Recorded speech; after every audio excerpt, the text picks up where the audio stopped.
is. Okay. Well, Alex, not that being a professional footballer is never not fun, but with the form you're in at the moment, I would imagine it's a pretty happy dressing room. Yeah, for sure. I think, especially at the moment, the way we've been playing, it's very positive. I think coming into training every day, I think the lads are enjoying it so much more than maybe we were when results aren't going our way. I think obviously we're in a good bit of form at the minute, and it's just important that we keep that up as much as possible and make sure we win as many games as we can. Obviously unbeaten in 8 or 9 maybe, I think, but there are a few draws in there, so turning draws into wins is the main thing, and yeah, thankfully we did that on Saturday. And just thinking back to the start of the run, it was a couple of dogged away performances just after Christmas, and just showing that sometimes it's that earning the right to feel that little bit more confidence and play the sort of football that we've seen a lot more over the last couple of weeks. Yeah, exactly. I think we had a tough Christmas period. I think after the West Brom game, it was looking like things were going to be quite tough going into the new year. I think playing Millwall away and Cov away, 2 tough games, of course, and getting 2 draws there, maybe deserving a little bit more.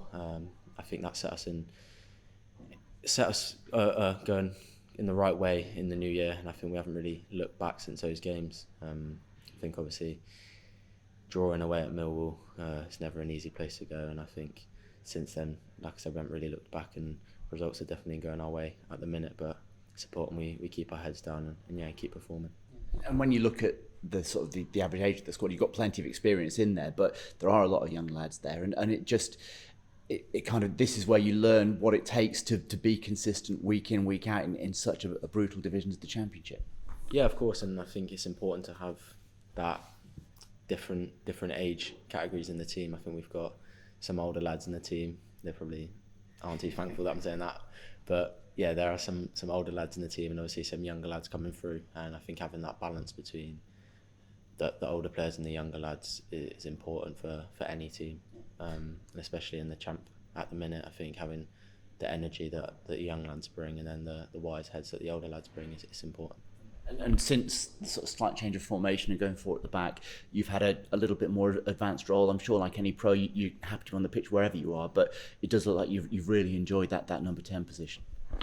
Yeah, definitely. I think it just brings me a lot more freedom. I think that's something that's been important, and the coaches have been saying to me is just go out and play, basically. I think Joe as well, before every game, he just tells me just do what you want, and me and Jamie will be here to clean up behind you. So I think to have that freedom in my own head to know at times, obviously I've got to get back in and do my defensive work, but at times if I almost cheat a little bit, knowing them 2 are there, I can be there and have more energy for when we've got the ball and where I'm at my best, which is probably in the opposition half, creating things. So I think just getting that balance of when I need to be doing defensive work and when I can almost get my rest a little bit to then explode when we've got the ball going forward. Yeah, and that must give you loads of confidence. You've got, players who have done a lot in the game, like Matty James, a Premiership winners medal, but they've got the confidence in you to say, you do your job, we'll look after you. Yeah, no, it's massive. I think you said JMO there, obviously had a big impact on me since he's come in here. I think just almost teaching me really how to play midfield, learning different parts of his game and picking up different ways of he plays the game and conducts himself off the pitch as well. So I think, yeah, like you said, having 2 players like them behind me, obviously JMO is more of a sitter in this team who almost gets us going and breaks up play. And yeah, having the confidence from him to almost let me go and do my own thing, yeah, it definitely helps me. And like I said, I feel that freedom on the pitch, especially at the minute in the formation we play. And that experience that you've had over the last 18 plus months now, you look at your England 19 squad from the summer, there are plenty that are getting a bit of peace and game time, but you've had so much experience, you've had these players talking to you about that. It just, from the sidelines, your development has been impressive. Are you happy with what's happened over the last 18 months, how far you've come? Yeah, for sure. I think that's a very important thing, playing football. I think you see some of the lads that obviously in the Euro team, some maybe weren't getting the opportunities that last year leading up to the Euros. Now obviously a few have kicked on and are playing for Prem teams or on loan, but I think that was the thing that almost set me apart from the rest of the squad last year. Obviously they're all fantastic players and can definitely hack it in the Championship or League One or even in the Prem, as some are doing now. But I think me having the experience of playing week in, week out last season in the Champ almost was a bit different from the rest of them. I think there was probably only a few of us that were playing every game, every week. So I think that, again, was a good balance to have in that squad going into the Euros. Some players who are playing academy football 23s, some who are training first team with some of the big clubs in the Prem, and then players like myself and Ronnie Edwards who were playing week in, week out in the Champ. So again, that definitely put us in good stead to winning that tournament and having that balance between the team. And it might be a difficult question to answer about yourself, but you look with that comfort level of playing the position and having that security behind you, like you're playing as well as you ever have done over that 18 months. Is that how you feel? I think so, yeah. I think especially the past few games, probably some of the best games I've played in a Bristol City shirt. And I think, again, it's about being consistent with it. There's no good playing 2 good games and then dropping my form. So obviously I've had tough times this year where my form's not been great. But I think it's important that I've still had that trust from the manager and the players here, and they've almost got round me when they know I'm maybe having a sticky game or a sticky half an hour in a game. To then get around me because they know, and they put the belief in me to go out and play my best football. And I know when I'm at it and I'm playing at my best, and I can be a threat to any team. So I think, like I said, the past few games I felt very good, and I felt like I've had that freedom to go and enjoy myself on the pitch, and that's the most important thing. One thing I guess you've had to be a little bit aware of in recent weeks is we know you do like a yellow card and you're one away from a 2-match suspension. Is that ever in the back of your mind when you're going in for a challenge? A little bit, yeah. And I think the other day it felt like for the first 20 minutes everything I did was a foul, so I was thinking, yeah, here we go, I'm going to get booked here. But I think I can do it. I can go the games without a yellow. I picked probably too many up at the start of the season, which has now damaged me a little bit. But I think before the Preston yellow I went 10 or 11 games without one, so I know in myself I can definitely do it. But obviously me and Joe are both on 9 now, so it's about being careful in that sense, because you don't want both of us out for a game, because then obviously the options to midfielder are going to be a bit slim. But I know I just got to be careful, play my own game, and avoid contact with them as much as I can, and don't get angry with the referees as much as possible. Be on your best behaviour, isn't it? And so next up is Wigan, and certainly in comparison to Norwich, it's going to be a different type of game, isn't it? You're probably going to have a little bit more possession. What do you have to do differently as a team to make sure you get the same result? Yeah, I think, like you said, you never know what's going to happen in these games. Obviously, Wigan are down the bottom side of the table, and obviously Norwich are more up there. But I think, like people have said many times in this league, anything can happen. You know, Wigan can go and beat Burnley whenever. Like that's just how it works in this league. Obviously, we might have more possession, and I think that suits us more. I think the quality we have on the ball could definitely shine through against Wigan, and then I think that's one of the main things we've improved from Saturday. Obviously, not having the ball as much and being more compact and in good shape. I think that's definitely improved since last year. I think when we were almost on the back foot a lot last year, we almost crumbled at times, and I think goals were going in like for nothing really. And I think obviously our defensive shape and the structure throughout the team is a lot better this season, and I think probably the formation has helped with that. I feel like we're a lot more comfortable with this formation now. But yeah, like you said, the game tomorrow is going to be important. It's important we follow up a win with another win, and of course there could be a team that are fighting with us come the end of the season. We hope not, obviously. We hope to be up the higher end of the table, but you never know what happens, and obviously getting as many 3 points as we can is only going to benefit us. Thank you. Thank you. I can almost see the relief on your face when you scored that goal against West Brom. Did it kind of feel like a monkey off the back in a way? A little bit, yeah. I think just a lot of relief. I think you could see it on my face when I was celebrating. Almost felt a little bit embarrassed to celebrate it, just because I haven't scored obviously this season. And I think I've said before, it's something I need to do more. I think I've obviously had chances this season to score, probably no clear-cut chances. Obviously that was probably my first clear-cut, like, have to score that chance. But I think it's something, the last few weeks, months especially, I've been trying to get in the box as much as possible. And that comes from the coaching staff, the players here who've been on to me quite a lot. Before that game, it was was getting out of hand, and I snapped a little bit the day before the game. So I think I've said it was the perfect time to get that first goal, and hopefully now I can kick on and get a few more. Yeah, because I imagine it's all about the timings of the run into the area. So I mean, we've seen players like Frank Lampard who do it so well over the years. Did you have to study that kind of game, and is there any players that you kind of studied to be able to make those runs? Yeah, like you said, Lampard obviously scored so many goals from midfield. I think the game's probably changed a bit from midfielders scoring goals. You probably don't see it as much as you used to back when Lampard, Gerrard were playing. I think I've mentioned before, obviously Jude Bellingham, who's really affected his game in that way recently, scoring a lot more goals. And I think just watching these players is something definitely now I look at a lot more when the ball's wide, what sort of runs midfielders are making. And I think just that extra push to make the box, to get yourself a goal. I think maybe at the start of the season, I was probably a lot deeper and creating before the ball to go into the box, creating that pass to then. So I was probably a bit too far away from the box to make it. And now, obviously, playing number 10, there's no excuse not to be in the box. Even if you are creating from deep, you've still got to bust a gut to make the box because you've got the license to do so. So I think that's definitely one of the things that I'm trying to improve in my game is score more goals and just make the box, really. Obviously, I create a lot of chances and I feel like I've had a lot of passes before the assist. So obviously, on the stats, looks like I'm not getting many assists or goals, but I feel like I am creating a lot of chances for other people. But to get the assists and goals on your names, that's what people talk about nowadays. So getting the stats up is obviously an important part of football nowadays, and that's something I'm definitely looking to improve. I know you touched on it just a moment ago, but can you just kind of go into a bit more detail about what Matty James brings to your game and what he does so well on the pitch? Because sometimes I feel like his performances do go under the radar a little bit. So how does he develop you?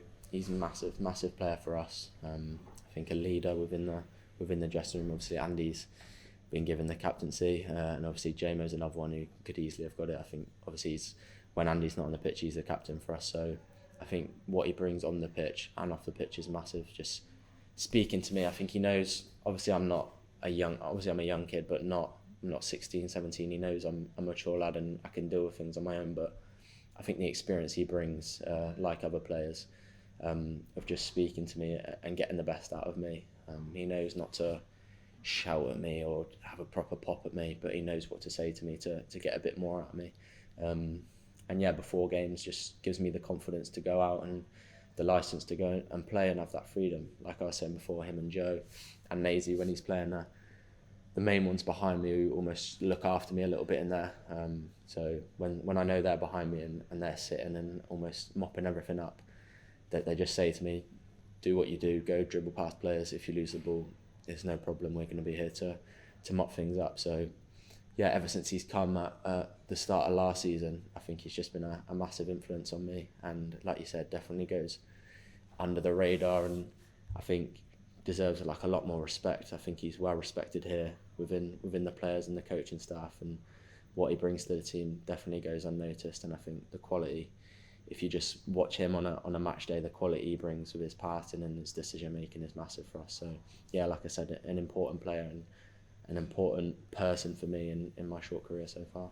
I don't think anyone's under any illusions about the level you could be playing in 12 months' time.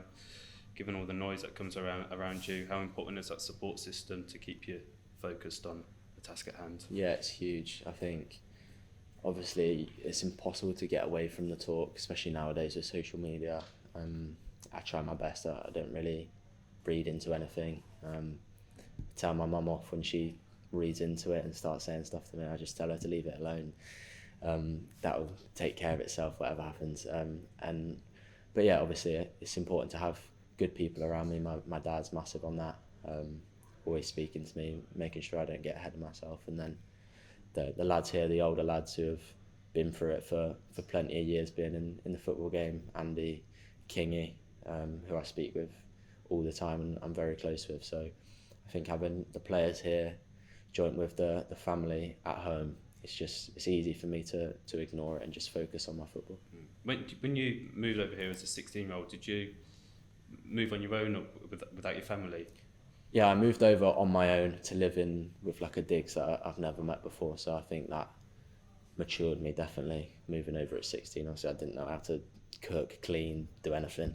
So the digs were massive for me, and obviously we still keep in good contact now. My mum obviously found it tough having to trust another family, but the family were so good, and so good to her as well, and they're still good friends now. So whenever I can, I'll speak with them, and they'll get tickets to come watch the games, and they still do that. So I think it's important, and I owe a lot to them for what they did for me when I came over at 16, teaching me life skills really, which obviously my mum and dad could teach me, but obviously I was away from them, so it was hard, and it was tough for them to put their trust in another family. But thankfully, it all turned out positive. Yeah, because I wanted to ask how it kind of helped your development, because I mean you see stories of young players moving, and that, you know, they sign these first professional contracts and their focus goes elsewhere. So I mean, how did it kind of help you in your development at that time? I think it was pretty easy for me. I never really expected to be in this position now. So I think when I was a 16-year-old at college back home, I was just like a normal person back there. So like chilling with my friends, going to college, playing my football for Guernsey on the weekend, and then going out to my friend's house and just enjoying myself really. So I think when I came here, it was almost just like looking forward to it, get going, hopefully get back on the right foot. Obviously getting released from academies when I was younger, it was tough, and I knew what it was like to play in academy, but at the age of 16, when you're going in to be a scholar, it's just your life changes completely. And I think obviously the group of players we were with as an under-18 as scholars were a great group of lads, and none of them got too ahead of themselves. I think you can see that nowadays. Some kids get a scholar, get a bit of money from playing football, and they go off the rails a little bit, but we never had anyone in our team that did that. And I think the club are a massive factor in that. I think they keep you on your toes, and if you ever switch off or, like I said, go off the rails a little bit, they're the first ones to almost discipline you and get you back looking forward and focusing on football. I know you've spoken about Jude Bellingham a couple of times. When you see what he's doing out in Germany at the moment, does that leave you a bit more open-minded about exploring that possibility of playing abroad one day in the future? Yeah, of course. I think he's almost set the bar for any young lad coming through in England to go abroad. I think another lad who was in our Euro squad, Jamie Bino Gittins, is at Borussia Dortmund as well. And he moved over there as a young lad, 16 I think as well. And I think seeing what they're doing and what they've done playing abroad, I think it just motivates a lot of young lads from England who have maybe been on a similar path to them to know and maybe not be afraid of going away from family and not being as close to home as you can be. I think it's becoming a lot more normal for young lads from England going abroad to get their chance, because obviously it's so hard to get your chance at a Premier League side at a young age over here. Obviously you can come in the Championship, League 1, League 2, but I think there's a lot more opportunities to maybe break through as a young lad at the top teams in countries like Germany, for example. I think that's the main one for the young lads nowadays. But I think, yeah, Jude has obviously set the bar very high, and I think he's obviously a massive inspiration for any young lads, especially me, at being a similar age. Seeing what he's doing and playing for England, it's unheard of really, and I think the talent that he's got is just special. So I think he's one for any young lad or even older lads to look at and take parts of his game. That's something that I definitely do, and whenever Dortmund are playing, he's the main one I'm looking out and watching. Do you think there was, in general speaking, a reluctance for English players to move abroad because it would limit their chances of perhaps playing in the national team before? But now, obviously with Southgate in charge, there is that pathway, I guess, to play international football. Yeah, probably. I think that's definitely had a part of it. I think a mix with that, and obviously young lads, it's tough moving to a new country. You don't know the language. You probably don't know any of the players there on a personal level, and I think just being in your comfort zone in England is like the easy option. So if there's an option to stay in England, I think that's what most young lads take. I think for me, obviously moving from Guernsey to here, that's a bit of a jump anyway. Obviously it's the same language and the same sort of people, but I think that is something that I've took for granted. I think obviously if the opportunity arose abroad, I think it's something I wouldn't be afraid to do. Obviously, coming from Guernsey and making that jump over here, it's almost seemed a bit natural. But I think at the minute it's literally just focus on my football, focus on Bristol City, getting us to where we need to be. I think everything's going very well at the minute, and I just want to keep my form up here and play as well as I can for the team. And like we said before, score a few more goals, create a few more goals, and help this team and club get where it needs to be. You have a new contract on the table. You've still got a year and a half left on your current deal. Is it just a case of putting it to a side until the end of the season and then kind of coming back to it in the summer? Pretty much, yeah. I think at the minute I don't want to worry about any of that. It's, like I said, focus completely on football. I think that's the main thing for me. That's all I really think about. So I'm going home, all I'm thinking about is preparing for the next game. So the only thing on my mind right now is performing for this club. So all of the contract talk, all of that, I think put that to side until the summer, and then go from there, really.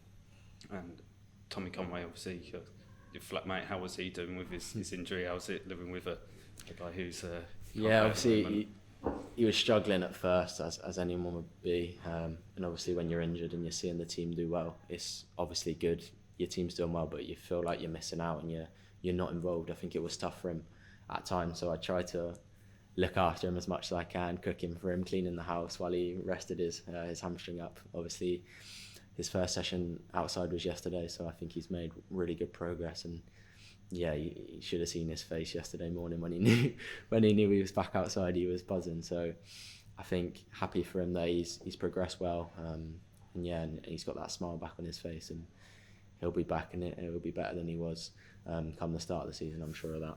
Has he been appreciative of all the cooking you've been doing for him? I hope so. I've cooked off a few meals, and we've got a little group chat, me, Tommy and Kingy, and we always send the meals in to each other, and he either says they're rubbish or he says we've actually done quite well. So he's coming. My dad's over as well, actually, so we're going to go out for some food tomorrow, Thursday, after the game. We're going to go out for some food, and Kingy's going to come meet my dad for the first time, so that should be fun. I've got to ask, Manchester City draw, how excited for you to play against obviously the best in the world and people like De Bruyne and test your ability there? Yeah, I'm buzzing. Obviously I was watching the TV as the draw was going on and thinking we've probably got a good chance of getting one of those top sides, and then obviously Man City at home as well makes it even more special. I think, like you said, testing yourself against some of the best players in the world, and I think the best team in the world, especially over the past 5 years. And obviously De Bruyne, Grealish, who I've looked up to for the past 4 or 5 years. And I think, obviously, if you told me 3 years ago when I just moved here that in 3 years' time you're going to be playing against Man City at Ashton Gate, I think I'd just looked at you and laughed. But yeah, obviously excited to play against these players, but I think we've just got to play our normal game. We're in a great bit of form at the moment, and hopefully we can carry that on until the game, and that'll give us a lot of confidence going into it. But of course we know how tough it's going to be. They're the best team in the world, and it's just going to be a special occasion for everyone at the club, and obviously the fans as well. It should be a good night out for them. Thanks, Alex. That's right. We obviously know you're good friends with Tommy. You live together. Is Sam Bell coming through almost become kind of the third part of a little trio of youngsters almost? Yeah, of course. I've always been close with Belly. I think he's one of the nicest kids you'll ever meet. So I think when I first came here, he had a massive influence on me. I think speaking to him all the time, and we become very friendly. And obviously Tommy and Belly are obviously close because they've come through the ranks together here at Bristol City, and almost been that strike partnership for many years. I think they're both so happy for each other. Obviously Tommy now, I can see how happy he is seeing Belly score goals and perform how he's performing. And obviously when Tommy's back, hopefully they can form a nice little partnership together as well. So yeah, obviously Belly, he's a funny guy. He's a great person to have around, and I think that all the lads will tell you that. And last week, Cal Naismith, just on you, likened you to Jack Grealish and Steven Gerrard. Quite a compliment that is. Do you see elements of your game in them? I know you mentioned Grealish just a bit earlier. Yeah, of course. I think obviously Grealish has been mentioned for the past couple of years since I've almost broke through. I think he's probably the one who I've almost modelled my game off. So I think the way we dribble, the way we move on the pitch is very similar. And I think obviously he's a special player and probably the one I look up to the most in football at the minute. And obviously Gerrard, everyone knows how good Gerrard was. I think it's crazy to even be compared to him in how we play. Obviously he scored a lot more goals, and that's something, like I said, that I want to be doing. And I think, yeah, obviously how good he's been for England and Liverpool over the past years. Almost when I was a bit younger, when I was watching Gerrard, so I don't remember him as much as I remember Grealish, obviously. But yeah, obviously Nazy, I seen the video, the podcast, and it made me laugh just listening to Nazy. But yeah, being compared to them, it's an honour really, and hopefully I can do even a quarter of what those two have done in their careers. That would be special. And you mentioned looking up to Grealish. Obviously, you're centre midfielder. He kind of is drifted out to the left-hand side. Do you think that was a position you could explore in the future? Maybe. I think naturally, at the minute, playing where I am, I almost drift out to the left most games. And I think Zach has had a go at me for that because he says I'm never anywhere near him. He wants to pass me the ball, but I'm always on the other side. So I think it's just normal for, if you're a dribbler on your right foot, you want to almost be in that pocket on the left, so you can go in or outside onto your left. I think it's just more natural to play on that side. I think obviously I'm playing as a 10 at the minute, and I almost see my future as a 10 or a number 8. So I think I wouldn't say no to playing on the left. I feel like I can do it. I think I played there against Aston Villa in a friendly at the start of last season, I think, and then played quite well there. So I think it's definitely a position I could do. Obviously I'd have to learn it and almost learn it on the spot of how to play it, but I think definitely at the moment it's a lot more central for me. I think that's where you'll get the best out of me going forward, and also doing the defensive work as well. Yeah. And just on the new lads, Anis Matty obviously come on the other day, looked really sharp. What have you seen from him sort of in training? Do you think he kind of offers something a bit different? Yeah, he's a special player from what I've seen. I think even the first day he came in, it was seen a bit of, I think we saw a bit of each other in ourselves there, like the way we dribble was very similar. I think he's a lot more like direct, he'll dribble, he'll beat you, make you look silly. And obviously his finishing's ridiculous. I think that's definitely to come, so the fans can be excited for that. But yeah, obviously he's a great lad off the pitch, and I think the past few days we're building a good relationship together, and obviously that's only going to help us on the pitch. I think we've got that bit of respect almost to try stuff on the pitch together, and I think when he come on the other day, I really enjoyed playing with him for the short amount of time, and I think he's an exciting player who the fans are definitely going to enjoy watching.